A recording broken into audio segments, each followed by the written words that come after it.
will give you the answer. And the same principle applies to walking. કે જ્યારે તમે ચાલતા હો છો, તમને એવું કહો સૌથી વધારે ક્રિએટિવ આઈડિયાઝ ક્યારે આવે? કમોડ સીટ ન કહેતા, આ હું સમજી ગયો એ સિવાય વોશરૂમમાં એટલે યસ, શાવર નીચે. એનો the best answer is shower નીચે. જ્યારે તમે શાવર નીચે હો છો ત્યારે સૌથી વધારે ક્રિએટિવ આઈડિયાઝ આવે છે. કેટલાક એવા પણ લોકો છે જેમણે બાથરૂમમાં બોર્ડ રાખ્યું છે. લગભગ હું ભૂલતો ન હોઉં તો ટ્વિંકલ ખન્નાએ રાખ્યું છે, because she is the author. હવે એમ ન કે તમને બોર્ડ બતાવો. તો કેટલાક લોકોએ વોશરૂમમાં આવું બોર્ડ રાખ્યું છે, એટલે નાતા કાંઈ વિચાર આવે ને તો લખી નાખવાનું, ભૂલાય નહીં.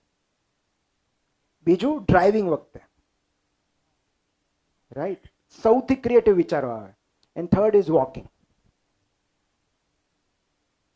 અને આ એટલા માટે આ 3 એક્ટિવિટી, કારણ કે આ દરમિયાન આપણે આપણું કોન્શિયસ માઇન્ડ એટલું બધું કોન્શિયસ નથી હોતું.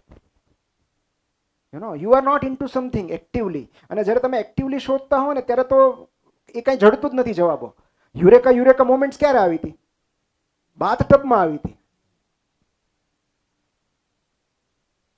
ત્યારે કે એક્ટિવલી નહોતા શોધતા આર્કિમિડીઝ કે હા આનું કઈ રીતે કરવું સોનાનું. It was in the bathtub.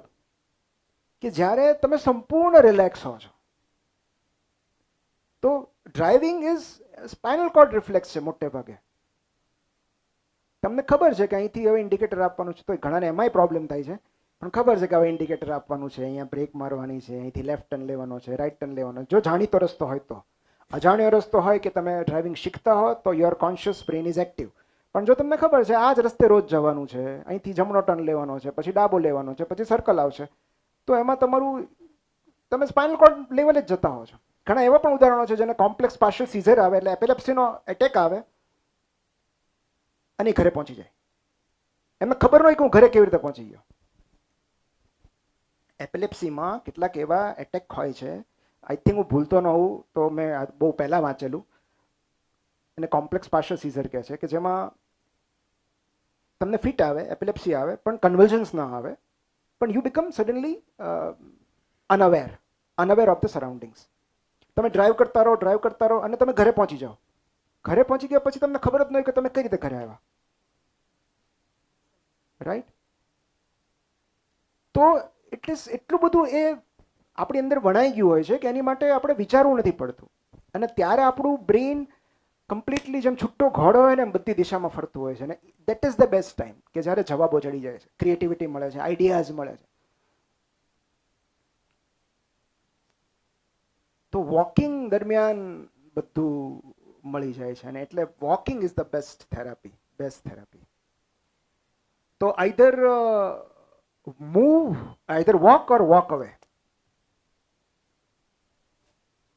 બે જ વસ્તુ છે, આઈધર વોક ઓર વોક અવે. Walk away from all those people who make you feel bad about yourself. તમારા વિશે જે સારું ફીલ ન કરાવતા હોય એ દરેક વ્યક્તિથી દૂર જવાનો તમને અધિકાર છે. ઓકે, સો આ ડ્રો બાઉન્ડ્રીઝ બહુ જરૂરી છે. જી માઇક આપો ને અમને. હા, એ પ્રિયજન હોય તો શું કરવાનું, ઘરના જ સભ્ય હોય તો શું કરવાનું, એની માટે આપણે અલગ વાત કરીએ. હા, યસ, એ મને ખબર છે, દર વખતે આવે જ છે, કારણ કે સૌથી વધારે એ લોકો જ બેડ ફીલ કરાવે છે. તો યસ, એનો આપણે અલગથી હમણાં હું કહું એના માટે શું કરવાનું. તો વોક અવે આ બહુ જરૂરી છે. Or draw boundaries. Okay, if you can't walk away, at least draw boundaries. અને આમાં કેવું હોય છે, ક્યારેક આપણું વાતાવરણ દૂષિત હોય છે. મેં કહ્યું એમ કે ઘણીવાર એવું બને છે કે મારા એક સાયકેટ્રિસ્ટ મિત્રે એવું કહ્યું હતું કે અમારી પાસે પેશન્ટ્સ નથી આવતા, વિક્ટિમ્સ આવે છે. પેશન્ટ તો ઘરે બેઠા હોય છે, એનો જે ભોગ બને છે એ અમારી પાસે આવે છે કે ઈ નો ગયા એટલે અમારે આવવું પડ્યું. And most of the time it is so. કાં તો તમારી વહુને જરૂર હોય સાયકેટ્રિસ્ટની, પણ એ ન જતી હોય એટલે તમારે જવું પડે. કાં તો તમારી સાસુને જરૂર હોય કે સસરાને જરૂર હોય, પણ એ નથી જતા એટલે તમારે જવું પડે થેરાપી પાસે. તો ક્યારેક વિક્ટીમે જવું પડે. દરેક વખતે કંઈ પેશન્ટ જ જાય એવું જરૂરી થોડું છે. તો ઇટ ઇઝ વેરી ઇમ્પોર્ટન્ટ, કારણ કે આજના યુગમાં કેવું છે કે તમે શું કન્ઝ્યુમ કરો છો ને એ બહુ જ મહત્વનું છે. એ સૌથી અગત્યનો પ્રશ્ન છે કે તમે કોની સોબતમાં છો. જીમ રોનનું એક વાક્ય છે કે you are the average of 5 people you spend your time with. જે 5 વ્યક્તિઓ સાથે તમે સમય પસાર કરો છો તમે એમની સરેરાશ છો. તો સતત જેવા વાતાવરણમાં તમે રહેશો ધીરે ધીરે એની અસર, એનો ચેપ તમને લાગે જ છે. એટલે ડ્રો બાઉન્ડ્રીઝ. અને સૌથી વધારે જે અત્યારે આપણને આપણા વિશે ખરાબ ફીલ કરાવે છે, આ પ્રિયજનો તો બહુ પછી આવે, સોશિયલ મીડિયા. અને એટલે જ the third is mindful content consumption. હવે આનું હું જેટલો ગુણગાન કરું ને એટલું ઓછું છે. માઇન્ડફુલ મતલબ માઇન્ડલેસ કન્ઝમ્પશન ઓફ રીલ્સ નહીં. માઇન્ડફુલ મતલબ તમારે કયું રીલ જોવું છે એ તમે જ નક્કી કરશો. ઇન્સ્ટાગ્રામ નક્કી નહીં કરે, અલ્ગોરિધમ નક્કી નહીં કરે. બિકોઝ જો તમે એનાલાઇઝ કરો કે તમે 100 રીલ જોયા આજના દિવસમાં, એમાંથી કેટલા % રીલ્સને કારણે તમે દુઃખી થયા કે ઉદાસ થયા,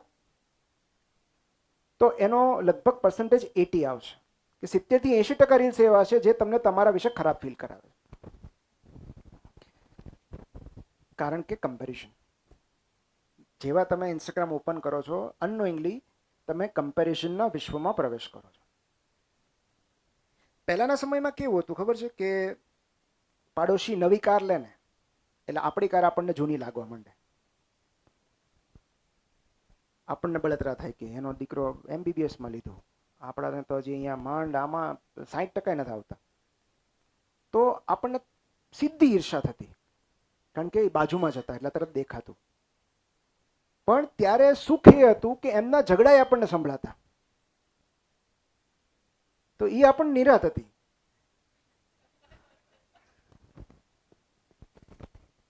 કે ભલે ને આમ આઈ લવ યુ કરીને સેલ્ફી મૂકે, અંદર તો ઝઘડે છે ને.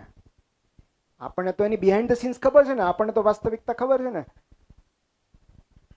પણ સોશિયલ મીડિયામાં તો એવું છે કે કોઈની નેગેટિવ સાઇડ્સ તો તમે જોઈ જ નથી શકતા. એ તો તમને એ જ બતાવે છે જે એમને બતાવવું છે. સો એમના બિહાઇન્ડ ધ સીન્સ તો તમે જોયા જ નથી. અને એટલે સોશિયલ મીડિયા પર કોઈ પોતાની નબળાઈઓ, મર્યાદાઓ, ઝઘડાઓ, સંઘર્ષો, મેન્ટલ હેલ્થ ઇશ્યુઝ શેર નથી કરતા. અને એટલે આપણને બહુ પરફેક્ટ જગત લાગે અને આપણે નિશાસા નાખીએ છીએ. Okay, because we compare. So never compare their highlight reels with our behind the scenes. એમણે કેટલા ફિલ્ટર મારીને આ પોસ્ટ પિક્ચર મૂક્યો છે તમને ખબર જ નથી ને. એમાં પછી મ્યુઝિક ઇફેક્ટ નાખી હોય, અમુક એડિટિંગ કર્યું હોય, ત્યારે આ સરસ દેખાય છે. પણ એ તો એક ક્ષણનું સુખ છે ખાલી. ફોટોગ્રાફમાં જે આવે છે, જે બધા હસતા ચહેરા, એ તો એક ક્ષણનું સુખ છે. ફોટો પત્યા પછી શું થયું ક્યાં ખબર છે? એની પહેલા શું હતું એ ક્યાં ખબર છે? So mindful content consumption is very necessary. અને એટલે જ એ ઓનલાઈન વિશ્વમાં હોય કે ઓફલાઈન વિશ્વમાં, always follow only 3 category of people. Either those who entertain you, or educate you, or inspire you. Instagram ઘણીવાર સજેસ્ટ કરે આપણને પીપલ યુ મે નો કે ફોલો કરો એમ. હવે એને કોણ સમજાવે કે ભાઈ હું ઓળખું છું એટલે જ ફોલો નથી કરવા. આને બહુ સારી રીતે ઓળખું છું, તું સજેસ્ટ ના કર. ભલે કોન્ટેક્ટમાં હોય, ફોન કોન્ટેક્ટમાં હોય ને એટલે એમાંથી ઇન્સ્ટાગ્રામ કે તમારા ફોન કોન્ટેક્ટમાં છે તો ઇન્સ્ટામાં કરો ને ફોલો. ભાઈ ઓલામાં તો રાખવા પડ્યા છે, અહીંયા તો એટલી ફ્રીડમ આપ કે હું આને ફોલો ન કરું. તો કેટલાક લોકોના નંબર એટલે સેવ કરીને રાખવા પડે કે આ નંબર ઉપાડવાનો નથી, કે ભૂલે ચૂકે રિસીવ ન થઈ જાય. એટલે ઇન્સ્ટાગ્રામ ઘણીવાર સજેસ્ટ કરે, પણ એ કરે કે સજેસ્ટ કરે બધાને ફોલો કરવા જરૂરી નથી. આપણને કોની ફીડ જોઈને, કોઈની રીલ જોઈને આપણને સિક્યોર ફીલ થાય છે, આપણને સારું ફીલ થાય છે. આપણને કંઈક જાણવા મળે છે, and that is mindful content consumption. તો બેઝિકલી સોશિયલ મીડિયા એ સોશિયલાઇઝેશનના પ્રોમિસ સાથે આવેલું અને એમાં સદંતર નિષ્ફળ ગયું છે. There is so much of anti socialization now. લોકોને બાંધવાનું માધ્યમ મળી ગયું છે. તો જે લોકોને ઇન્ફોર્મેશન અને કોમ્યુનિકેશન વચ્ચેનો ભેદ જ ખબર નથી, તમે વાંદરાના હાથમાં તમને ટૂલ આપી દીધું, પણ એ ટૂલનો ઉપયોગ કઈ રીતે કરવાનો એ ખબર જ નથી.